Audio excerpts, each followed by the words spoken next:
Ms. Kincaid's voice sliced through the cabin like a seatbelt sign chime. Of course it's the little black girl with the hoodie trying to smuggle a pharmacy onto my plane. You people never just follow simple rules, do you? Row 18 went dead quiet. 16-year-old Zoe Carter froze, fingers still curled around the strap of her small insulated pouch. She was slim, brown-skinned, with tight curls tucked into a loose bun and a yellow stem camp hoodie that still smelled faintly of laundry soap. Her heart condition wasn't visible, but the chilled vials inside that pouch were the reason she could walk up a jet bridge like everyone else. Now every eye in the cabin was on her. It's my medication," Zoe stammered. "I have a heart." "Oh, here we go," Ms. Kincaid sneered, rolling her eyes theatrically. At 48, with a flawless bun and a face sharpened by years of entitlement, the senior flight attendant moved like she owned the sky. They all have a condition as soon as someone says no. She snatched the pouch out of Zoe's hands with 2 fingers, as if it were contaminated. "It's prescribed," Zoe whispered. "My dad, he's a safety consultant. He said I just have to keep it with me. It can't go in cargo." Ms. Kincaid laughed, a dry, humorless sound that made the man in 18C sink back in his seat. "Oh, sure, Daddy's important. Let me guess, some big, important man who thinks buying you a STEM hoodie and a ticket magically makes you above the rules?" She flicked the zipper open. "People like you always know someone, don't you? Always have a story, always an exception." The words "people like you" burned hotter than the dry cabin air. Zoe felt her cheeks flush. The small vials clinked faintly inside. Ms. Kincaid held one up between 2 fingers, reading the label without really looking. "Look at this," she announced to the row behind them, raising her voice. "Liquid, syringes, but she just strolls on board like it's a corner clinic. And if something goes wrong, I'm the one blamed. Not happening on my watch." A teenage boy in a baseball cap a few rows up turned his phone slightly, recording. Across the aisle, an older woman pressed her lips together but stayed silent. The cabin divided into 3 groups, those pretending not to see, those watching like it was free entertainment, and the 2 or 3 who clearly wanted to speak but didn't. "Please," Zoe said, her voice shrinking. "I need that to keep—" "To keep what?" Ms. Kincaid snapped. "To keep drama going? To keep everyone tiptoeing around you because of your special circumstances?" She mimed air quotes so exaggerated her bracelets jingled. "You kids see too many videos online and think if you cry hard enough, you can turn an airplane into your personal reality show." Zoe's fingers curled into her hoodie. The plane felt smaller, heavier. "I have a documented heart condition," she managed. "I'm going to a medical-approved camp. They know I'm flying today. My dad—" Ms. Kincaid leaned down, so close Zoe could smell the harsh floral perfume under her uniform. "Listen carefully," she hissed. "On this aircraft, I'm the one in charge, not your invisible dad, not whoever patted you on the head and told you you were gifted.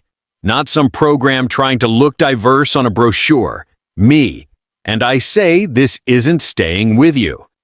She straightened and raised the pouch like evidence. "FAA rules," she announced loudly. "We are not turning this cabin into a drug locker because one teenager thinks she's above the rest of the passengers who actually followed instructions." "That's not—" Zoe started, but her voice cracked. The words her father had texted that morning flashed in her mind, blue light against sleepy eyes on the way to the airport. "Have I not commanded you? Be strong and courageous, for the Lord your God is with you wherever you go." Joshua 1-9. It felt very far away now. "Ma'am," an older passenger in 17C ventured, "if it's medical, maybe—" "And you," Miss Kincaid snapped, turning on her, "can stay out of it unless you have an FAA handbook and a law degree in your carry-on." She reached behind her, grabbed a black trash bag from the galley cart, and yanked it open with a sharp plastic rustle. The overhead fans hummed. Somewhere in the back, a baby cried. Zoe's whole chest clenched as Ms. Kincaid made a show of dropping the vials, the syringes, the carefully packed ice packs into the yawning bag. The clink of plastic and glass sounded louder than the engine startup. "There," Ms. Kincaid said, satisfaction curling at the edge of her mouth. Problem solved. We don't need unauthorized chemistry experiments at 30,000 feet. If she really needed it, she would have followed the rules like a responsible adult instead of trying to hustle us. A murmur fluttered through the cabin. Someone gasped under their breath. Did she just throw out her medicine? She can't do that, can she? Another whispered. But no one stood up. Zoe felt her pulse spike, irregular and hot. A thin sheen of sweat crawled up her neck. Without the chilled meds, without the precise timing her doctor had drilled into her, this flight suddenly felt less like a journey and more like a ticking clock. Sit down, buckle up, and stop performing, Ms. Kincaid ordered, pointing to Zoe's seatbelt. You're holding up an entire flight of people who actually have places to be. Humiliation pressed down on Zoe heavier than the cabin pressure. She slid into her seat, fingers trembling as she pulled the lap belt across her waist. The metal buckle clinked, echoing the sound of her medicine hitting the bottom of the trash bag. Her phone buzzed in her pocket. One last unsent text to her dad sitting on the screen. Boarding now. I'm okay. Love you. She didn't hit send. Out the tiny window, the jet bridge was pulling away. The plane shuddered as the engines whined higher. Zoe's hand drifted to her chest, feeling the telltale flutter beginning, the warning she knew too well. Be strong and courageous. She tried to remember, but the words couldn't push past the shame clogging her throat. Ms. Kincaid marched back up the aisle like a victorious warden, trash bag swinging at her side, silver cart rattling in front of her. For her, it was just another shift, another problem passenger put in their place. For Zoe, it was the moment her life-saving medicine disappeared into a rolling black bag on a flight that was already leaving the ground. If you have ever watched someone in power humiliate a young person who is just trying to follow the rules, then what happens next with Zoe and this flight attendant will make you rethink every safety announcement you've ever heard. Don't forget to like and subscribe and stay with Dignity Voices to follow how one father turns a single trash bag into a national reckoning. Because before this plane ever reaches the runway, sirens will scream at the jet bridge, and the story the airline tries to tell about Zoe will be even more dangerous than what they just threw away. The moment the aircraft's wheels rolled a few feet from the gate, Zoe felt the first crushing squeeze in her chest. Not the soft flutter she sometimes got when she was nervous, but the deep, clamping choke that warned her heart was losing rhythm. Her fingers twitched. Her breath shortened into thin, trembling sips. Sweat gathered at her temples. She tried to raise her hand. Ma'am, her voice barely carried above the engine whine. I think I'm not feeling well. The woman beside her pressed the call button for her, but Ms. Kincaid didn't even look back. Everyone remain seated, she barked. We are taxiing. If you press that button again for non-emergencies, I will report you. Zoe's vision blurred at the edges. Her pulses skipped, then doubled, then skipped again. A small, sharp cry escaped her throat. That was enough. A flight attendant from the back, not Kincaid, hurried forward.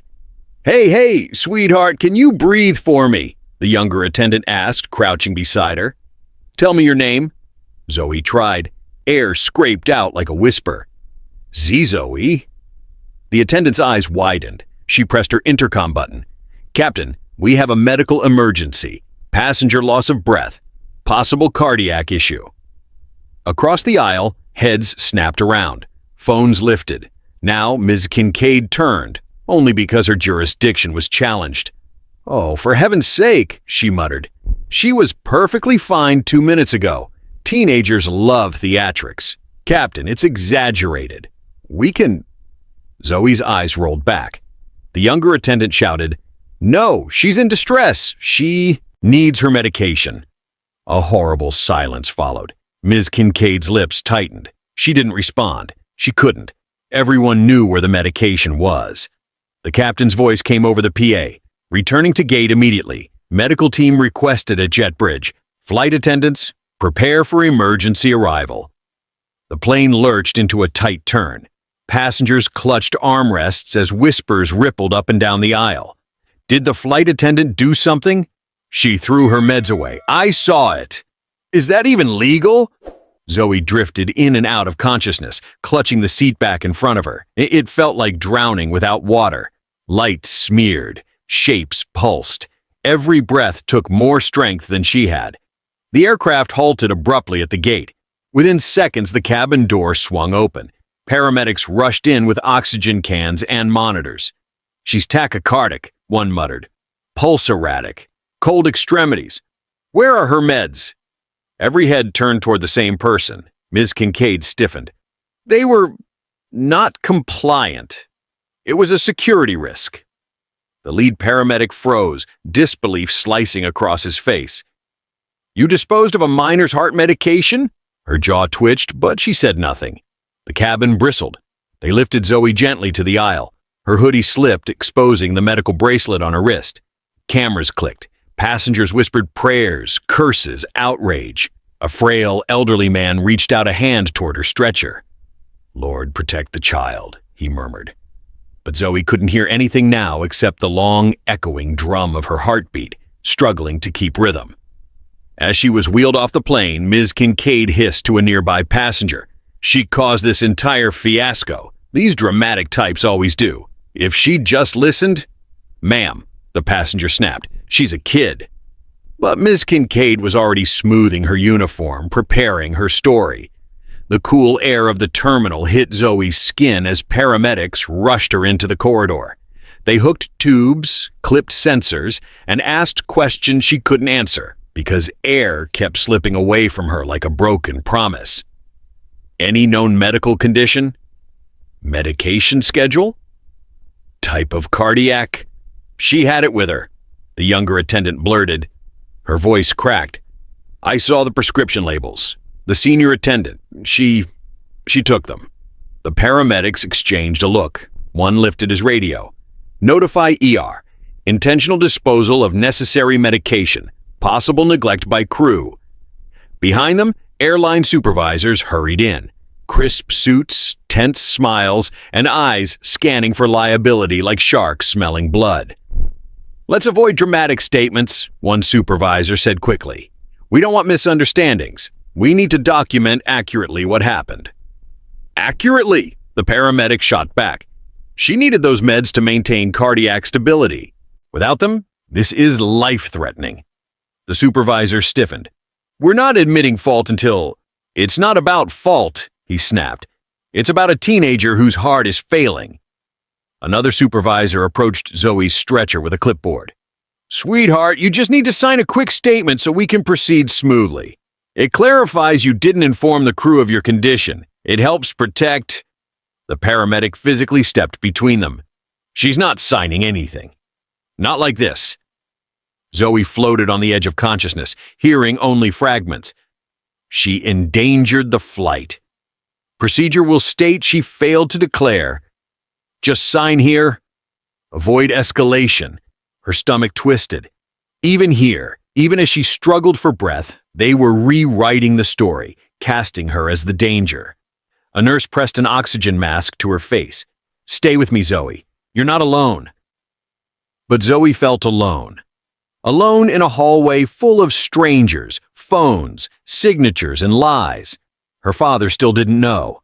The automatic doors at gate C12 slammed open so hard they bounced off the stops. Darius Carter, 43, tall, brown-skinned, shoulders squared from years inside aerospace safety rooms, stormed in with a speed that made passengers parting in front of him look like a time-lapse.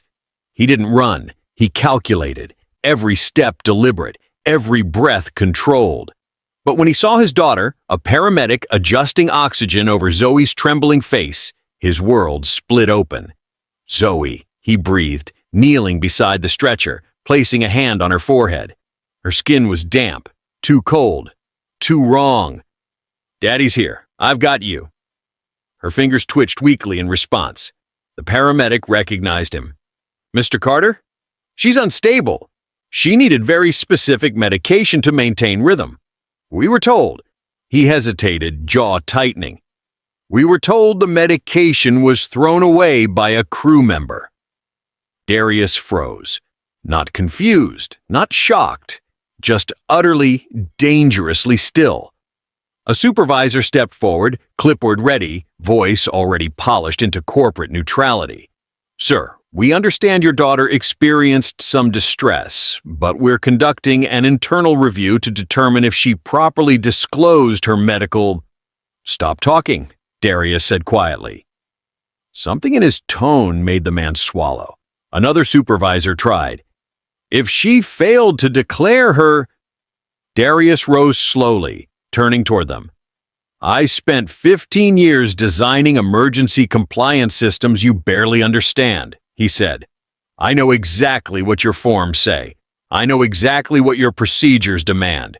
And I know when a team is trying to bury evidence. He pointed to the jet bridge. Where is the crew? Sir, they're on the aircraft preparing for departure. No, Darius said sharply. They're not.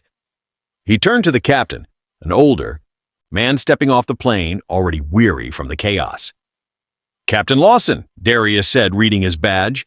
By FAA Regulation 121.557, once a crew member's decision directly endangers a passenger's medical stability, you are required to hold the aircraft until a full investigation is logged and recorded. Your plane isn't going anywhere. The captain stiffened, caught between authority and a man who clearly knew more than he should. Sir, passenger removal protocols. My daughter's medication was destroyed by your senior attendant, Darius said, voice still low but vibrating with fury. Her heart is failing because of your employee's misconduct. Your plane is grounded until every minute of this incident is documented. We cannot delay a full flight based on allegations. It's not an allegation, Darius cut in, stepping closer. Passengers recorded it. A murmur rippled through the gate area. A teenager raised his hand shakily. I got video. She really did throw it out. Another woman added, I saw the whole thing. Your attendant humiliated that girl. Darius nodded once, grateful, but he never took his eyes off the captain. Call your operations manager, he said. I'll wait. The captain hesitated, breathing heavily, then lifted his radio. In the corner, Ms. Kincaid hovered with crossed arms. My eyes narrowed like someone irritated her lunch break got interrupted. She exaggerated everything, she snapped. She brought unauthorized liquids on board. She was confrontational. She's 16, the younger flight attendant whispered, trembling, and you mocked her. You threw away medical supplies with her name on it. Ms. Kincaid's head whipped toward her. You want to keep your job? Choose your words wisely. Darius turned. For the first time, he looked directly at the woman who had humiliated his child. She didn't flinch. Instead, she lifted her chin with an arrogance sharpened by years of getting away with exactly this. I followed procedure, she said. She didn't. Darius stepped toward her slowly, deliberately. Show me the part of procedure, he said, that requires you to insult a passenger, accuse her of deception, and throw away life-saving medication while smirking like you won a prize. Her mouth twitched, but no words came out. He didn't raise his voice. He didn't need to. His presence alone filled the gate like a storm pushing pressure downward. Security approached. Sir, we need you to calm down. I am calm, Darius said, but your flight is not departing. Not until the FAA has every report, every video, every crew statement, and every second of that cabin footage. Zoe stirred faintly, lips moving around the oxygen mask. Darius leaned close. Baby, I'm right here, he whispered. You're not alone. Not for 1 second. Her eyes fluttered. Did I mess everything up? Darius shook his head, jaw clenching. No, someone else did, and they're going to answer for it. A nurse glanced at the monitors, then at Darius. Sir, she needs transport now.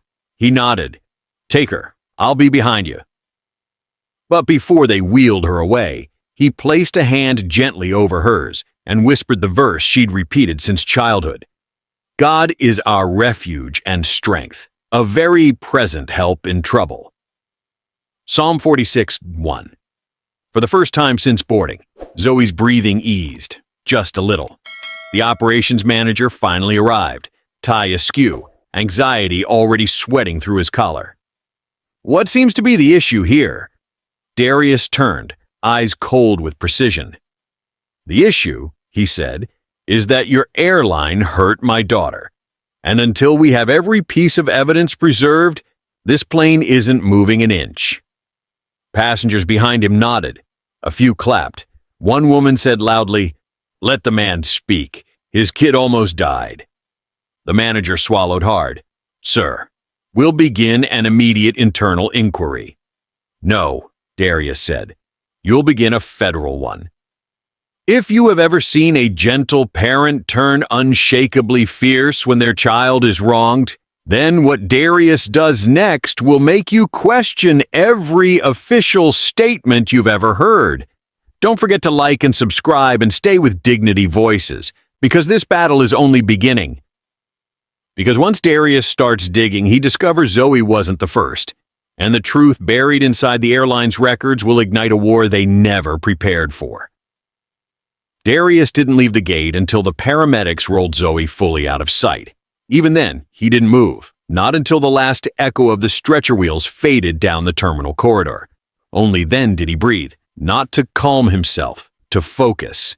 He turned toward the cluster of airline personnel hovering like nervous birds around spilled grain. Managers, supervisors, crew, PR reps who had arrived in suits too expensive for gate work. Every single one of them avoided his eyes. "Mr. Carter," the operations manager began, voice trembling with forced courtesy. "We're prepared to start the internal review, but we'll need you to step away from the jet bridge area." "No," Darius said. "This is where the incident occurred, and this is where the investigation starts." He removed a slim black folder from his bag. FAA compliance codes, highlighted in neon tabs like a weaponized textbook. The manager blinked. "Sir, are you a lawyer?" "No," Darius said. "I wrote parts of your safety manual." That changed everything. The PR rep swallowed. I didn't realize." "You weren't supposed to," Darius said sharply. "I don't use my daughter to brag about my job. I use my job to keep my daughter alive." His voice didn't rise, but the temperature of the gate seemed to drop.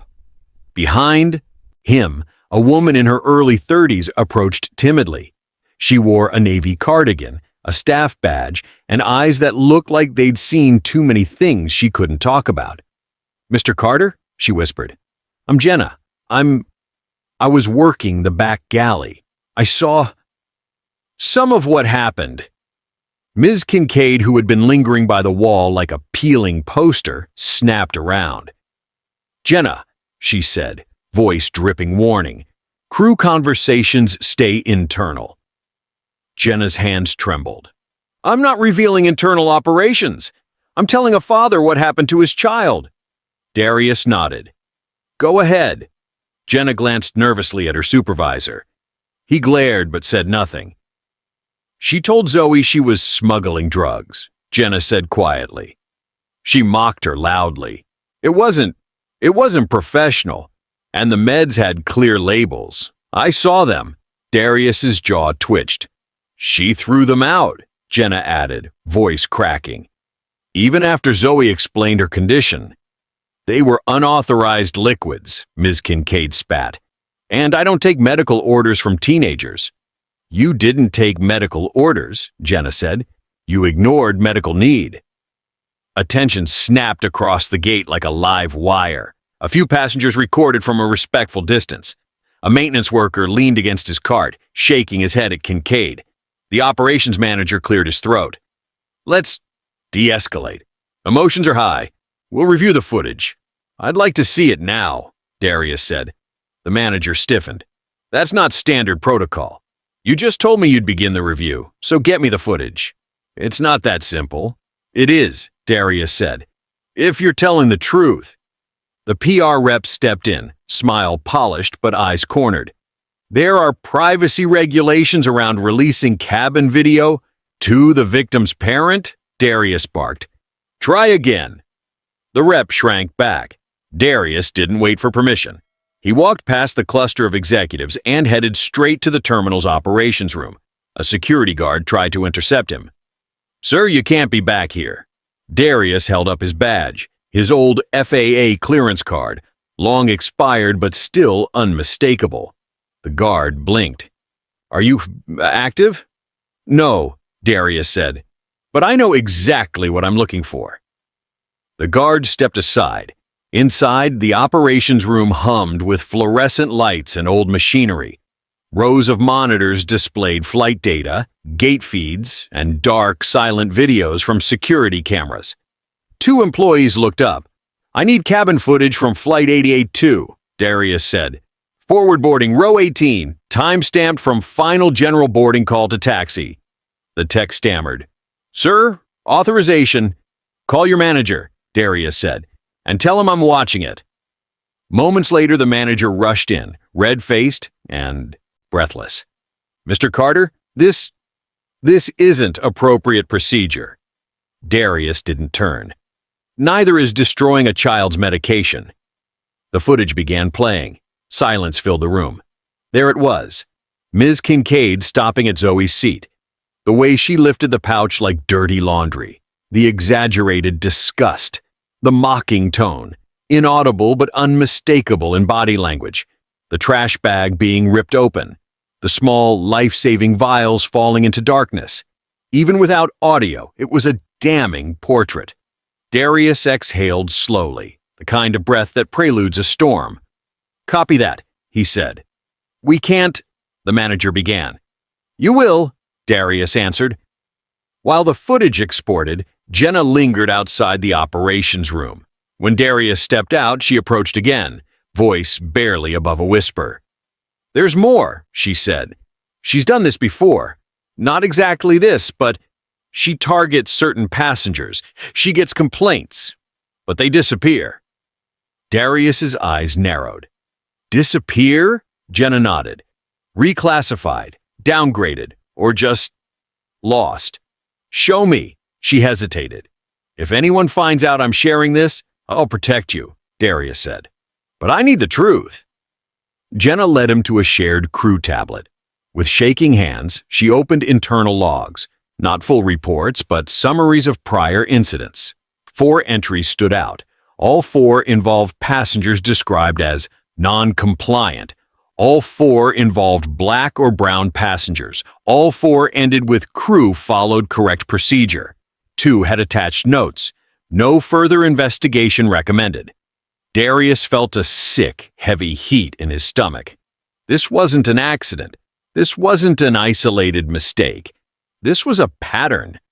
Why didn't anyone escalate these? He asked. Because Miss Kincaid has seniority, Jenna whispered. And because complaining about her is dangerous. Darius nodded slowly.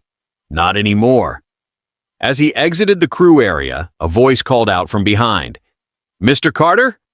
A young black woman approached, braids pulled into a bun, camera bag slung over her shoulder. I'm Nina Wells, she said. I write for The Boundary, the online investigative journal. I was on my way to another story when passengers started sharing clips. I saw what happened to your daughter. Darius hesitated. This isn't a media moment. It's a fight for my child. Nina nodded. Exactly why I want to talk. Because airlines bury these stories. But I've covered 2 similar cases this year. Same airline, same internal language, same pattern of blaming the passenger. Something's happening behind the scenes, and I think your daughter's case might be the one they can't hide. Darius studied her. She didn't look like someone chasing clicks. She looked like someone chasing truth. What do you need? He asked. Just the facts, she said, and permission to follow this through. After a long beat, Darius nodded. Then let's shine some light. Darius stepped aside, finally pulling out his phone. His hands shook as he dialed. When his wife answered, her voice was already trembling. Darius? What happened? I saw missed calls from an unknown number. He closed his eyes. "Baby," he whispered. "Zoe's at the hospital. She's stable for now. But someone hurt her, and I'm going to make sure they never do it again." Silence. Then a sob. "Bring our daughter home," she said, "and bring the truth with her." "I will," he vowed. The hospital room smelled like disinfectant and humming machines. Zoe lay under warm blankets, oxygen prongs tucked gently beneath her nose. Her heartbeat, once jagged and frantic, now flickered steadily on the monitor beside her, but her eyes were open, and they were scared. Darius sat beside her, sleeves rolled up, paperwork scattered across the small rolling table. He had been fighting gate supervisors, compliance officers, and operations managers for hours, but none of it prepared him for seeing Zoe conscious again. "Dad," she whispered. He leaned forward immediately. "I'm right here, sweetheart." Her throat tightened. Is it my fault?" Darius swallowed hard.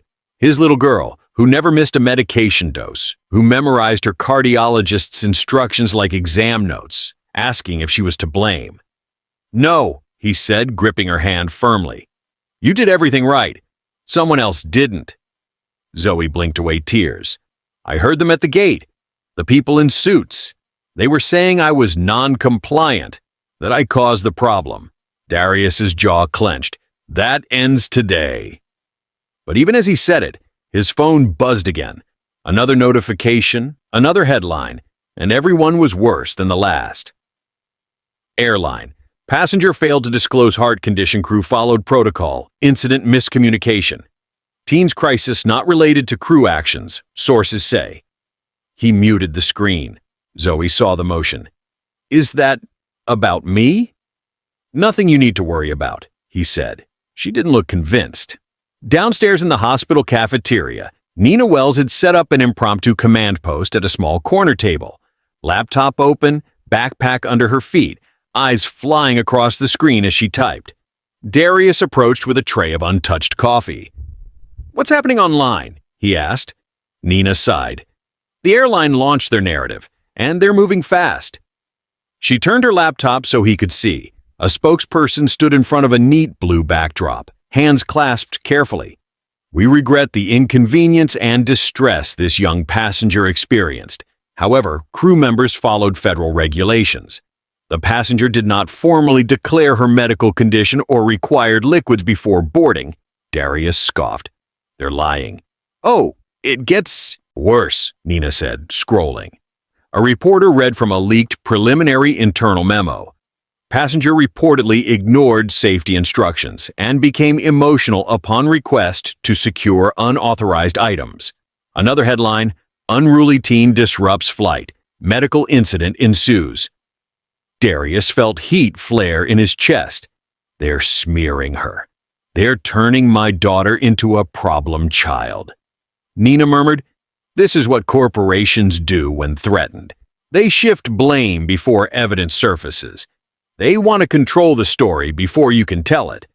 He forced a breath. "Then we'll get louder." Jenna, the junior flight attendant, arrived at the hospital later that afternoon. She looked like she hadn't slept in a year. "I'm so sorry," she whispered. "I want to help. I really do." Darius nodded. "Your statement could shift everything. You saw what happened." Jenna wrung her hands. "I know. But the union rep contacted me. She said if I testify against a senior member, I could lose my job. They already called my supervisor. They said I misinterpreted events. They said I was emotionally reactive." Darius felt the familiar burn of rage rise. "Did you misinterpret it?" "No," she whispered. "But they're willing to say I did. They'll bury me." Nina leaned in gently. "You're not alone. Whistleblowers get silenced every day, but if you step back, it gets harder for Zoe." Jenna's eyes flicked toward the floor. "I know. I need this job. Please understand." Darius nodded slowly, even though it felt like swallowing fire. "I understand," he said softly. "But the truth hasn't disappeared." Jenna's shoulders trembled as she left. guilt trailing behind her like a shadow. Later that evening, the operations manager called. "We reviewed the cabin footage," he said stiffly, "and, unfortunately, due to a technical corruption, the segment involving the passenger's interaction with the flight attendant is incomplete." Darius closed his eyes. "A technical corruption," he repeated. "Yes," the manager said. "The file was damaged." "Damaged," Darius said again. "Convenient timing." "We stand by our crew's statement. If you'd like to submit a complaint..." Darius hung up. Nina exhaled slowly. "They're not even hiding the cover-up." "No," Darius said, "because they think they're untouchable." His phone buzzed again. Another blow. "Airline offers family confidential settlement, subhead. No admission of fault." A number below it. An NDA attached. He felt sick. Back upstairs, Zoe's mother stood beside the window, arms folded tightly. Her eyes were red. "Darius," she said quietly, "I saw the settlement." He closed the door behind him. "We're not taking it." "It would protect Zoe," she insisted.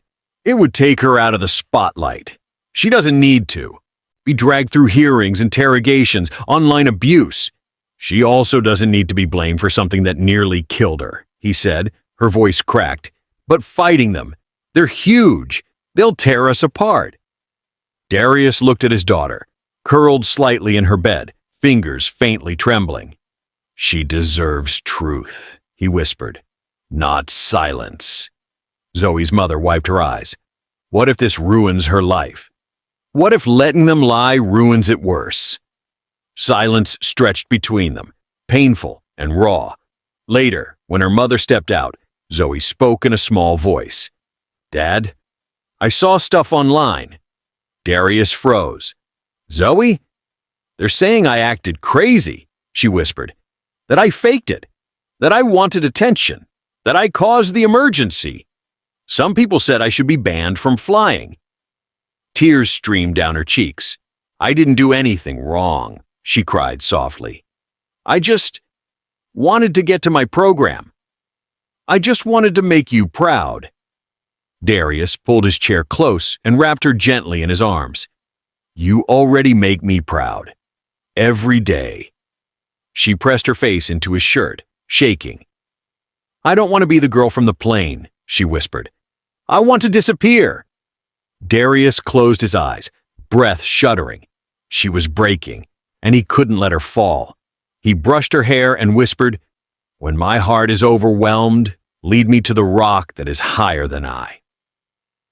Psalm 61:2. Zoe's breathing steadied, but her eyes stayed hollow.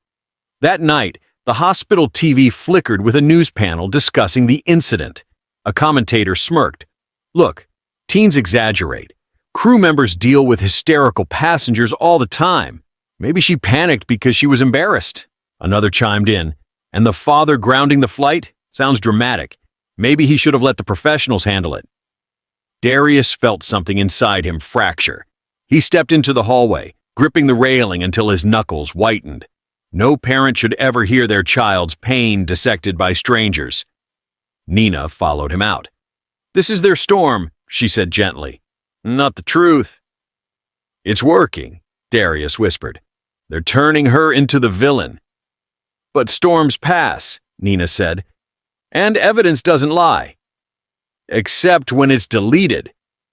Then we find it somewhere they can't touch." Darius looked at her. "What do you mean?" She lifted her phone. "I found someone. A passenger who filmed everything. The trash bag. The insults. The moment your daughter tried to breathe." Hope flickered. Small. Fragile. Bright.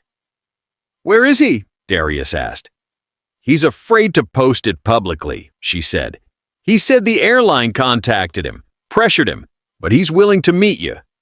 Darius straightened, his entire body refocusing. "This changes everything." Nina nodded. "If the CI video is real, the airline's whole lie collapses." Darius turned toward Zoe's room, whispering to himself, "Hold on, baby. This fight isn't over." If you have ever watched a system try to crush the truth before it reaches daylight, then what happens next will make you hold your breath. Don't forget to like and subscribe and stay with Dignity Voices, because the evidence the airline tried to bury is about to surface. Because once the unedited tape is recovered, the Carter family will launch a counter-strike the airline never saw coming. Darius arrived early at the small cafe Nina had picked. Neutral ground, quiet, tucked between a bookstore and a shoe repair shop. A place where no one would expect a war to begin. He checked his watch. 4:42 a.m. He hadn't slept. Not that he could have. The bell over the door chimed. A young man entered, early 20s, Latino, hoodie up, eyes scanning nervously. He carried a cracked phone in a white-knuckled grip. Nina followed right behind him. "Darius, this is Mateo. Seat 17A. Mateo sat down hesitantly. I don't want trouble. The airline already called me. They said the video wasn't allowed because it captured crew operations. They implied I'd get blacklisted from future flights." Darius leaned forward, voice calm but firm. "Mateo, you didn't do anything wrong. You recorded a public interaction that affected a passenger's safety. You witnessed the truth." Mateo swallowed. "I saw everything, and I couldn't sleep knowing they were lying on that girl." He unlocked his phone with trembling hands. "Just watch." It began with Kincaid's voice, sharp, mocking, unmistakably cruel even through background cabin noise. You could hear Zoe trying to explain. You could hear Kincaid cutting her off, dripping with disdain. You could hear passengers shifting uncomfortably. You could hear humiliation. And then the moment the trash bag rustled, loud, unmistakable, final. Kincaid dropped the medication in like someone discarding fast food waste. "Unauthorized liquids," she snapped in the recording. "Next time, follow the rules." Zoe's voice cracked. "But I need that to—" "No more drama," Kincaid snapped. The video caught everything Kincaid tried to hide. Her contempt, her smirk, the way she intentionally raised her voice so nearby passengers would hear her narrative. When the video ended, Darius stared at the screen, unmoving. Nina exhaled a quiet prayer. "This is it," she whispered. "This is the truth they can't delete." Mateo wiped his hands on his jeans. I'm scared. They said they'd sue me if I shared it." Darius shook his head. "That threat has no legal ground.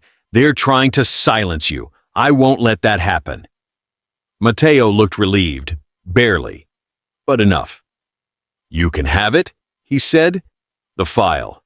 Just use it to help her." Darius put a hand over his. "I promise you, we will."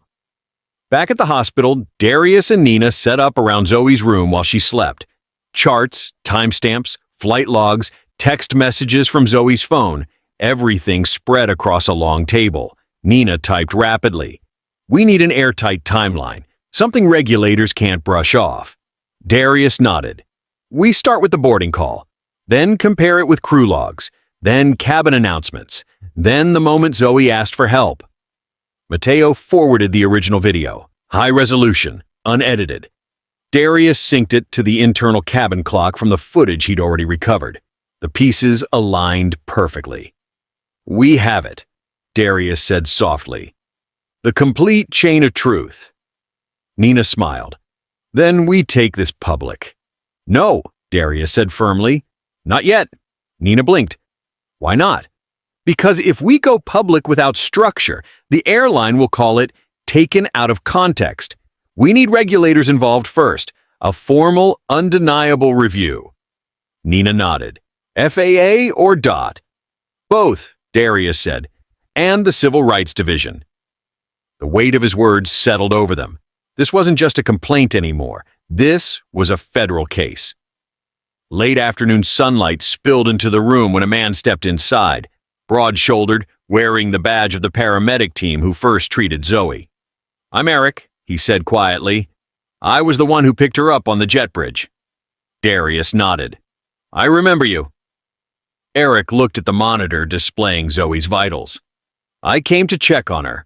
I've been thinking about her since yesterday. I've been thinking about what I saw." He looked at Darius, jaw tight. "I want to give a formal statement." Darius straightened. "Eric, you'd be going up against a major airline." "That's fine," Eric said, "because I can't stop hearing her breathing like that, and I can't stop thinking that it didn't have to happen." Emotion flickered behind Darius's eyes. "Why are you helping us?" Eric hesitated, then said quietly, "Because my sister had the same heart condition, and because the way that woman talked to your daughter, I've seen that kind of cruelty before. I'm not letting it slide." Nina nodded respectfully. "We'll protect your identity until you're ready." Eric exhaled deeply. "Good, because I'm ready now." Darius sent the complete package to the FAA investigator line. His old colleagues. He marked it urgent. He asked for escalation. He cited the potential violation codes, and he added a personal note. "This is my daughter. Do not let this die in a folder labeled internal matter." Within 30 minutes, his phone rang. "Carter?" a familiar voice asked. "Is this really what happened?" "It is." Jesus. A long silence. "All right. We're opening a formal inquiry." He turned to Nina. "It's happening." But Nina wasn't smiling yet. "They'll expect a public hearing. They'll want testimony." Darius nodded. "I'll testify." "What about Zoe?" He looked at his daughter through the glass. Still pale, still recovering, still fragile. "I won't force her." But that evening Zoe woke and heard them whispering. She pressed her oxygen prongs aside slightly. "I'll do it," she said softly. Darius turned. "Zoe, I want to tell them," she insisted, voice trembling but determined. "I want them to know what she did. I don't want another kid to feel like I did on that plane." Her strength broke something beautifully inside him. He knelt beside her. "Are you sure?" She nodded, squeezing his hand. "I'm scared," she admitted, "but I remember what Mom said, and what you said, and I remember this," she whispered. "The Lord is my light and my salvation. Whom shall I fear?" Psalm 27:1. Darius inhaled sharply. His daughter, terrified, still healing, had more courage in her than entire boardrooms full of executives. "Okay," he whispered. "Then we do this together." Nina spread out the documents, the video, the logs. "We go in 3 steps," she said. "First, we send everything to oversight, FAA, DOT, civil rights. Second, we prepare public release after regulators confirm receipt. Third, we push for a formal hearing, recorded, transparent, broadcast." Darius nodded. "And then?" Nina smiled slowly. "Then the world sees the truth." By evening, Darius received a frantic call from the airline's legal department. "Mr. Carter, we've been informed of an external complaint filed through federal channels. We strongly advise reconsidering." "No," Darius said. "This moves forward." "You're making a mistake. These hearings can become unpleasant. Only if you're guilty." The lawyer stuttered. "We would be willing to adjust the settlement." "I don't want your settlement," Darius snapped. "I want accountability." He hung up, and for the first time since Zoe boarded that flight, he felt something resembling hope. The federal hearing room wasn't grand, no marble columns, no dramatic spotlights, just rows of chairs, a long table with microphones, and the low hum of cameras broadcasting live to a country already buzzing with controversy. But for Zoe Carter, walking through that doorway felt like stepping into a storm. She clutched her father's hand as flashbulbs flickered. Her yellow hoodie, freshly washed, but still carrying the faint scent of hospital sheets, hung loose around her thin shoulders. Her breaths came slow and deliberate, her heart steady but fragile. Darius walked beside her, posture firm, jaw set like granite. Today he wasn't an engineer. He wasn't a father seeking comfort. He was a witness and an anchor. On the opposite side of the room sat the airline team, executives in navy suits, lawyers whispering behind binders, and in the center, rigid and unrepentant, Ms. Kincaid. Her chin raised when Zoe entered, as if she still occupied the moral high ground. The presiding officer, a stern woman with silver hair and eyes sharp enough to read lies before they were spoken, began the session. This hearing is to determine whether Flight 882 violated federal protocols and whether discriminatory conduct occurred aboard the aircraft. We will begin with the complainants. Darius squeezed Zoe's hand once, silently asking, "Are you ready?" Zoe nodded. Darius stepped forward first. He didn't raise his voice. He didn't tremble. He delivered every detail with surgical precision. He mapped out timelines, cross-referenced logs, and laid out procedural mandates the way a surgeon lays out instruments. And at this point, he continued, pointing to the monitor where Mateo's video was cued, "My daughter's life-saving medication was discarded against federal guidelines." The officer nodded. "Play the footage." Ms. Kincaid shifted in her chair, but her expression remained stone. The room held its breath. The rustle of the trash bag echoed through the speakers. The mocking tone in Kincaid's voice cut through the air. The clink of discarded medication hung like a verdict. Even without seeing Zoe's face in the video, the humiliation was unmistakable. Gasps rippled through the crowd. One journalist whispered, "My God." When the footage ended, Darius looked directly at the airline table.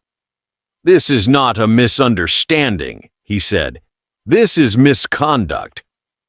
The airline's lead attorney rose. "This video lacks complete context." The presiding officer held up a hand. "The context appears quite sufficient." The attorney swallowed. Ms. Kincaid finally spoke. "I followed the rules," she said sharply. "She had unauthorized liquids. She refused to cooperate. Teens fake conditions all the time to avoid instructions." A hush fell. Even the lawyers beside her shifted uncomfortably. The officer stared at her. "Are you suggesting the child fabricated her heart condition?" Ms. Kincaid lifted her chin. "People exaggerate." Darius's fists tightened. The officer turned gently toward her. "Zoe, would you like to provide a statement?" Zoe inhaled shakily. Her chest rose and fell beneath her hoodie. Her father placed a reassuring hand on her shoulder. She stepped forward. Her voice trembled at first, but didn't break. "I wasn't trying to get special treatment," she said. "I just wanted to get to my STEM program, and I followed every rule my doctor gave me. I told her the meds were for my heart. I tried to explain. But she—" Zoe paused, swallowing hard. "She made me feel like I was nothing." Ms. Kincaid scoffed loudly. "Here we go again with the dramatics." The officer slammed her gavel lightly. "You will remain silent," Zoe continued. "When she threw it away, it felt like she threw away me. Like my life didn't matter. I was so embarrassed I couldn't breathe. And then I really couldn't breathe." Her eyes shimmered, but she didn't look away. A tear slid down Nina's cheek in the audience. Zoe added, voice soft but steady, "The righteous cry out, and the Lord hears them. He delivers them from all their troubles." Psalm 34-17. Silence wrapped the room. Even the cameras seemed to pause. The presiding officer leaned forward. "Ms. Kincaid, do you contest that you discarded the medication?" "No," she snapped, "but she didn't need it." "That is not your medical judgment to make," the officer said firmly. "And do you deny belittling her?" Kincaid hesitated. For a fraction of a second, the mask cracked. "I may have spoken firmly," she muttered. "Firmly." The word landed like a stone tossed into a lake of gasoline. The officer turned to the airline executives. "Your employee's conduct was discriminatory, unsafe, and in violation of federal protocol. We will be recommending disciplinary action and further investigation." A murmur exploded across the room. The lead executive exhaled, defeated. "We will comply." As the hearing adjourned, reporters called out questions, cameras flashed, and murmurs buzzed like electricity. Zoe stepped into the hallway with her father. Her body was still healing. Her heart was still fragile, but her spine had never been straighter. "Dad," she whispered, It's over? No, Darius said softly. It's beginning. The world finally knows. And now, they have to fix what they broke. Zoe nodded. For the first time since the flight, she felt something she hadn't known she lost. Dignity. 3 weeks after the hearing, the sky over the regional FAA headquarters glowed gold, one of those quiet late-afternoon lights that makes even concrete look warm. Zoe stood with her father at the base of a small stage set up in the terminal atrium. Reporters gathered, airport workers paused mid-shift, and passengers wheeled their suitcases closer, curious. Today wasn't about confrontation. Today was about change. A tall FAA administrator stepped to the microphone. Ladies and gentlemen, after reviewing testimony, passenger statements, medical reports, and newly surfaced cabin footage, we are announcing a historic policy update for all U.S. commercial airlines. Cameras clicked. Zoe held her breath. This update will be known as the Zoe Protocol. People murmured. Some smiled. Darius squeezed his daughter's shoulder. The administrator continued. The Zoe Protocol mandates immediate protection of all declared passenger medications, regardless of packaging, mandatory crew retraining on medical accommodations and anti-discriminatory conduct, a standardized reporting system so no complaint can be buried, reclassified, or lost, automatic third-party review when minors' medical needs are involved. A wave of applause washed through the atrium. Zoe stared at the floor, overwhelmed. She hadn't fought for fame. She had fought to breathe, to survive humiliation, to make sure no other kid was cornered by a uniformed adult wielding power like a weapon. The administrator motioned her forward. Zoe Carter, we invite you to unveil the new safety kiosk, which will stand in every major terminal as part of this protocol. Zoe stepped toward the covered plaque. Her hands trembled until her father whispered, "You're ready." She lifted the cloth. Beneath it was a brushed steel panel engraved with clean black lettering.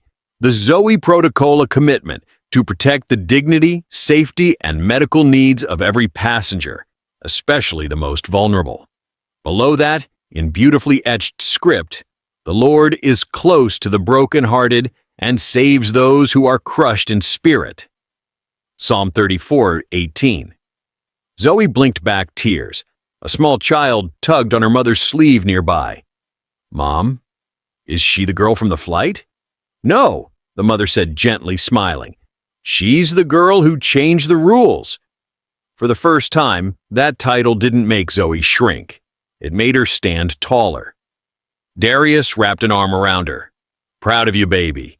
She leaned into him. I didn't do it alone. No, he agreed. But you were the spark. As people lined up to take pictures, a paramedic, Eric, approached with a grin.